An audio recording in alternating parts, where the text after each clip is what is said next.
સ્વચ્છતાનું બિરુદ મેળવનાર સુરત વાયરલ ઇન્ફેક્શનના વડામાં સપડાયું છે। શિયાળાની સિઝનમાં વાયરલ ઇન્ફેક્શનના કેસોમાં વધારો થયો છે। નવી સિવિલ હોસ્પિટલના ઓપીડીમાં રોજના વાયરલ ઇન્ફેક્શનના મોટી સંખ્યામાં કેસ નોંધાઈ રહ્યા છે। અલગ અલગ વિસ્તારોમાંથી વાયરલ ઇન્ફેક્શનના દર્દીઓ સિવિલ હોસ્પિટલમાં સારવાર લેવા આવી રહ્યા છે।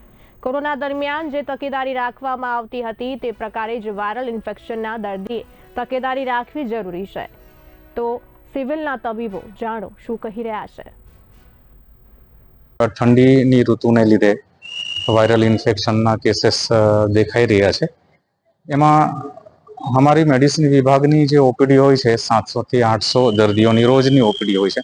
એમાં 50-60 જેટલા દર્દીઓ વાયરલ ઇન્ફેક્શનને લઈને સારવાર લેવા માટે ઓપીડીમાં આવતા હોય છે। સામાન્ય રીતે વાયરલ ઇન્ફેક્શનમાં શરદી, ખાંસી, ગળું દુખાવો અને તાવની તકલીફ રહેતી હોય છે। મોટે ભાગેના દર્દીઓ અમે હાલ ઓપીડી પર જ સારવાર આપી રહ્યા છે।